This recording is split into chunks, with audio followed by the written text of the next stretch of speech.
Hello, everyone. Hi there, and welcome to today's video. Life has a way of throwing curveballs at us, doesn't it? And at the same goes for organization and also on a personal level. But there is an amazing thing that each of one of us and even organization have, which is incredible power within, the power we call resilience. It's a secret sauce that helps us deal with unpleasant circumstances, the one we did not accept, but are part of our lives, and it's just a natural part of life, and it happens to individual and for organization.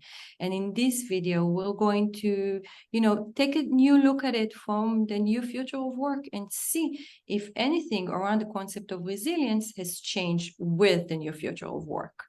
So I will move you to Lena, which will take us through the new future of work, the resilient concepts on an individual level. So thanks, Sarit. So before I actually jump into that, I do want to say that this is quite I can't say even a special day. It's a very different day because there's a war in Israel that just happened this morning. And Sarit messaged me this morning from a bomb shelter in her house. So it's quite an unusual environment. And that's why we specifically wanted to talk about resilience, right? Like, what do you do in situations like this? So I appreciate you showing up like this, and I know you're off to go donate blood soon.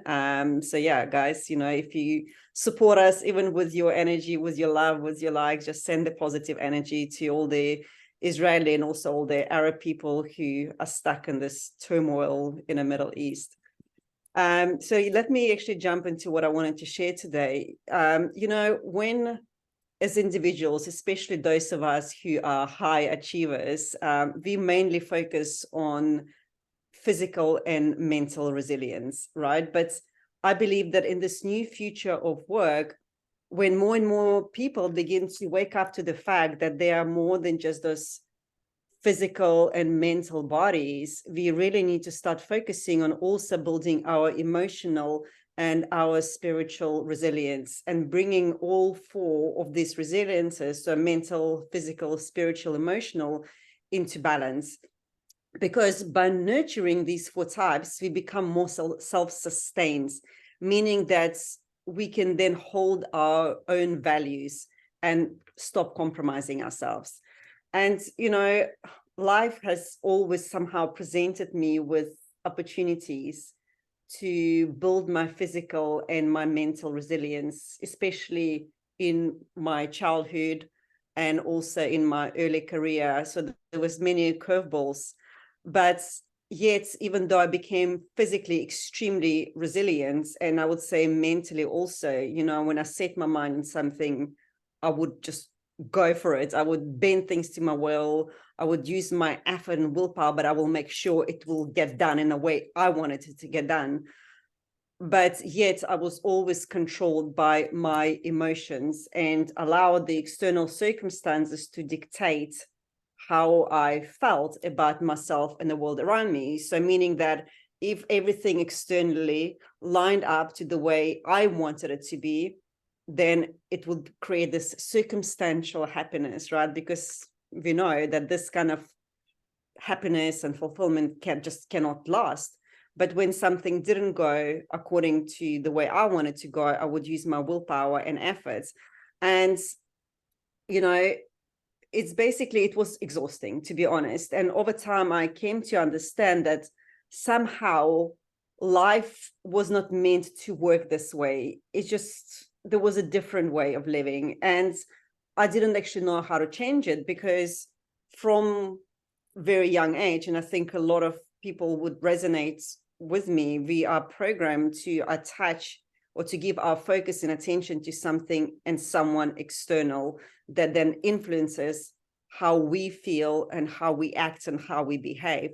And it really took a lot of time for me and a lot of inner work to realize that without merging, without balancing these four types of resilience, emotional, physical, spiritual, and mental, without bringing them into balance, I will always be all over the place emotionally, giving my energy, my power away to things over which I have no control.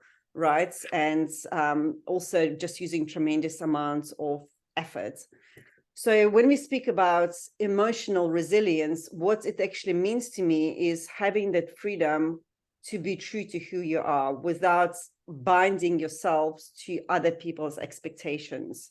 It's about engaging with others from the place of self-trust, of self-respect and self-worth. And I especially want to emphasize the word self, because that's the key to building emotional resilience. Is at the end of the day, we cannot control how other people perceive us, how they feel about us, what they think of us. It's just exhausting when we give so much attention and power to others. And to be honest, it's none of our business, right? We can only do us, and what others do and how they feel about us, it's not up to us, it's up to them. And while spiritual resilience, really, for me, it's all about accepting and letting things go. And that's it's been a sticky point in my life for a really long time.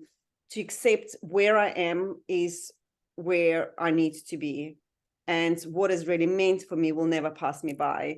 And accepting that whatever challenges, whatever hurdles that come up in our lives are not actually here to break us down, or nothing is really being done to us, but it's being done for us to learn, to grow, and to evolve as humans. And in fact, I actually believe, like, when you look at those 4 elements of resilience, that spiritual resilience should actually be the first thing that we focus on. Because when we start accepting things for what they are rather than what we think they should be, we eliminate suffering. I think it was Buddha, I believe, who said that we suffer because we desire. And it's not even our desire, but it's the attachment, it's that need to control our desires. And one of my favorite quotes from Course in Miracles, it says, "We do not perceive our best interests." And if you think about it, I believe that most of us can relate, right? Because we've all had those past experiences where we thought it was just the worst thing ever.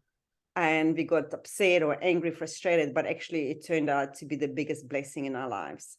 So when we have a strong spiritual foundation, and when we have a strong emotional resilience and take charge of our emotions rather than allow our emotions to take charge of us, we then don't need to exert so much willpower and effort to strive, to hustle, to grind. And we also better equipped to support ourselves during challenging times. So before I pass you over to Sarit, I just really wanted to share a couple of tips. If you find yourself out of balance, maybe you are mentally very resilient, you are the high achiever, you set your goals, you stay on track, but yet you get angry, you get frustrated, you don't you struggle to stay in control of your emotions. So these tips hopefully can help you. And my first tip, and that's literally been a life-changing thing for me, is to pay more attention to how I feel rather than what others think of me. And focus on what you can control, right? And accept what you can't control, which is pretty much everything external to us. And then my third tip would be to, instead of really complaining and spending too much time why things didn't go the way you wanted them to go, ask yourself, what was the lesson that you learned in this experience? And then take this lesson with you in the future and let go of everything else. And the way I think we can achieve this, we can start experiencing this, is through taking time for ourselves to journal, to self-inquire, to meditate. These are some of the great practices we can adopt because they really help us to peel back layers of conditioning and programming. And also then it helps us to find our voice and our truth. So Lena, I just have a question for you. So under the new future of work, the new information that you are presenting today is that the new thing that people need to look with the new future of work, with the better understanding that we have as individual, is emotional and spiritual resilience, right? That's correct. Yeah, we need to, I mean, I'm not, I think physical and mental obviously are important, but the reason why I'm not focusing on them so much, because we already focused on them too much. So we really need to start bringing the other two and create the balance between all four. And you know, in when it comes to business, you usually tend to forget them. So even if you do them on a personal level, when it comes to relationship and, you know, stuff that are not so concrete, I think it's a good point that today you put our awareness of taking that to work with us under the new future of work, the new evolution of humanity as a whole. Yeah, that's what it means. Bring your whole self to work, right? We can't leave parts of us behind at home and then only kind of just take that one element. As I said, we are made up of four bodies, and it's important that we learn how to balance, how to harmonize them, because that's what's, to me at least, that's what to me it means, bring your full self to work. It's four, not just mental and physical. Okay, so now I can take us for the organizational perspective. Yes, please. I'm excited to hear. So as an organization, I do believe that, you know, organizations are part of the world. And when we operate in the world, stuff happens, circumstances, landscape changes, and circumstances has been coming to our door as organization, the same as people. Some are more better than other, if we will label them. But some of them are definitely unexpected, and as an organization, we will have to deal with them. I do believe that for organization is more complicated than with actual individual, because as organization, we have a lot of perspective that personal or individual people do not take under consideration from the fact that we are an organization. For example, if you're a global organization, when circumstances happen, for example, the things that we have in Israel, so if you are in a global organization, you're going to have one side of the business that is going to be impacted, but your global presence isn't. So that's a demonstration of how organization is a multiplier of its parts. And not necessarily even all the people that are working for that organization will know what it feels to be in Israel. So organization has multiply points of view that he needs to take under consideration. He also have brand, customers, and so on. Usually when we are dealing with our individual lives are not a perspective that we take under consideration when we're dealing with circumstances that organization definitely have to take under consideration. So it's a little bit more complicated, but as a person, I usually like to do things simple. So I will try to simplify it. And under the new future of work, I would like to introduce a new concept today. And the concept is, for me, on a simple level, I usually think of an organization as an entity. And I'm thinking to myself, even when I was a CEO, what kind of traits would I like that entity to present? And when I'm thinking about the circumstances and I'm thinking of the organization as an entity, it became easier for me to understand with the reflection of the circumstances, what would I like the organization to be? And when you're putting a personal voice or even a point of view on a company, you make it easier for people to connect with. So the concept I would like you to start playing with today is that organization is an entity and they have traits like every individual. And when you're sitting in the face of adversity, what would you like that person, you're writing a script, that hero to produce? And then it becomes very easy for you, even on an individual level, presenting that organization, understand what you need to do. And everything around that, if you take that perspective, will become easier. And which takes me to the tips. So I'm going to share with you, because I decided to encourage you today to think of organization as personal, to share with you what I think personal people should do when they are facing adversity, challenges, or whatever. So my number one rule, and I think organization also should do the same, is never label things. Things are not good or bad. Things are just things that happens. Those are the circumstances. I'm an observer. This is what happens. I'm not labeling it, because at the moment I'm labeling it as a good or a bad, that's mean I'm already drawing my perspective. As an organization, we should be detached, observing the situation, even though I would recommend it to personal people as well. will make sure that there is a difference between me and the circumstances. There is no attachment, will enable me to view and not to react. It will enable me to have a better decision, a better clarity, and to be able to observe the situation and come out to the right, if needs, decisions, acts, and so on. We have to have that space, especially as an organization, by labeling it, we're connecting it to us. And that's definitely already not a good pointing start to actually view the circumstances. And as Lena said, we don't know how things turn out. So by labeling them, we already decided. I think we shouldn't. We should, things go by and stuff happens. That's just a natural way of living. That is my opinion. The second one is open communication, open and honest communication. I believe that as a personal level, I believe organizations should have it too, meaning that you should be open, communicating to the people, understand that we are multiple parts. If you want to convey something as an organization stand to a circumstances, we have to be open, honest, and in the new future of work, we should come up with it very, very fast. Part of the things that have changed in the new future of work is the pace that things are moving on. So think about us as individuals. We want everything and we want it now. Organization need to be agile. It needs to communicate very, very fast. And especially when we are communicating against circumstances, it gives the organization clarity. We have to move a lot of people, and we have to be simple, clear, and we have to act fast. And the second one is, there is a famous book that is called Build to Last. It's probably a basic in any business school, that is sharing corporate and how they are built, big brands like Coca-Cola, how they're being built to last. And part of that, in that part of the book, is actually dealing with the understanding that we are a collective, a community, meaning that we are mostly spending our time at work. Think about it, 40 hours, whatever is your working hour. That's a lot, that's substantial.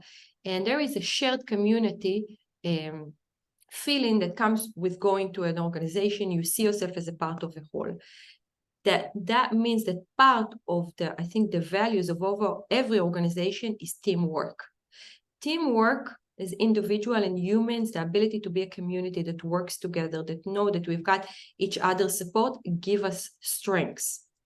At the face of adversity, of circumstances, that strength, that they know that people got my back, is part of the DNA to have a corporated that is resilient, understanding that our organization is built to last. Doesn't really matter what happens outside. Like with people, it doesn't really matter what happens outside. We as a collective will be able to face it. We've got people's back. We're a community and we are here to stay. And I think that my third tip is to have teamwork as a value, as a company value, and to hammer it down. So when adversity or challenging circumstance rise, it will already be in your people's DNA to understand we are a community. We've got a teamwork. So there is already that when it's communicated to us what we need to do, what is their global perspective, we'll already have the background that we are all here in this together. And believe me, that it's, as people, we kind of want to know that when we're going through something, we're not going through that alone. A very basic one. So I think that this is my summary for today, unless Lena has questions for me. Yeah, no, I mean, I think those are great tips. And I like how you mentioned that whole art of detaching, right? I never thought about it from organizational concept. Like, obviously, because I'm quite about, like letting go of things, stop attaching. So I never really thought how, as an organization, it's important. And now that you say that, because, I've got a franchise, right? And I've got employees. So I've hired 2 people and we've got lots of clients. And I've recently found how we're getting more and more clients, so actually to the point I can't even provide services to all of them, but also clients are leaving us. And I'm like, what's going on? Why can't I just keep all of it? And then it's like becoming more like observant. It's just the flow of life. Things come, things go, and the more you just like become that observer and you create this space, it's quite actually then interesting, to see how this new opportunities, new people come, and then what is just not meant to be in your organization, your environment, in your social circles, whatever, it just leaves your life. And if you're going to start attaching to every client or to every opportunity, to every person, how much energy, how much effort we actually wasting on holding things, and we block the flow of life. And yeah, it's just like, now that you're talking about it, I never thought about it from my business as a business owner. But let's just for argument's sake, take your example and just play with it, okay? Let first organization on a global level, when you've got 4,000, 3,000 customers, you're more a local one, so you know your customers, but they can be attached. But let's say, for argument's sake, that there is a problem, that revolving door is not something good for organization, okay? Because it's loyalty. We can't have a revolving door. So that attachment, not to the scarce mentality, oh, we're looking at the trends, and 10% of our customers, we usually at that rate look at percentage and trends. We need to have space like a person. We can't react. And I think people can relate to it in organization, but doesn't take this to the personal. So the organization, we don't need to react, but organizations are the sum of their parts. So usually the people that are on that department that start showing the trends can't be reacting, but as an organization, we can't. We have to have space. We have to understand that even if something happens and we do have something to fix, as a collective, as a company that is built to last, we would be able to deal with it. And if an organization is an entity, that is the voice. Sorry, pardon my French, but shit can happen. So people will be able to talk about it. We as an organization, as a collective, will be able to deal with that. We maybe decide that this is a good thing. Why? Because we are changing our blood. We are moving to a new demographic. Can be even good reasons for that. But first, let's do a detachment. Let's look what happened. Let's see what it is. We have to have a calm voice and detach ourselves from the circumstances, and just get the right decision, the right action, maybe investigation or whatever. But yeah, I believe, I'm an optimistic. I believe everything happens for the greatest benefit of the good. Oh, no, absolutely. And many times I've noticed, how when something leaves, something even more aligned and even better comes in, right? And yeah, it's just like what you say, just not attaching really, and practicing that art of non-attachment. So those are great tips. And another great tip you also share is obviously communication. And, even though my business is still small and I only have, well, not only I have amazing people that report to me, I just found that communication can be a deal breaker, and everybody communicates so differently. Some people just don't communicate because of their fear that what happens if I don't approve what they've done. They just more kind of closed up, and just understanding how to get the best out of your people, how to get them to communicate so that you can all get on the same page to get into alignments.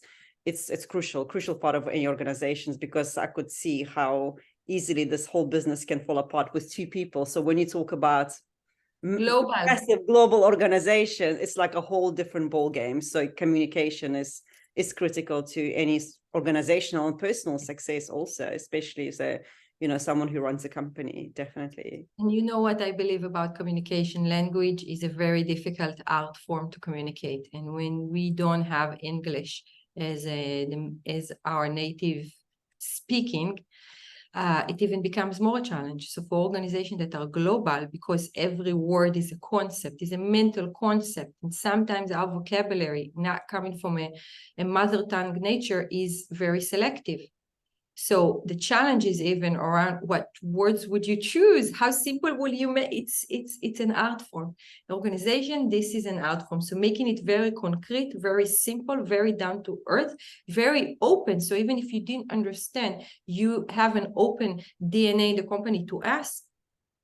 That's the art form, basically. Basically, this is the art form. Yeah, brilliant. Well, I know you've got to run and show your resilience now to people in your country.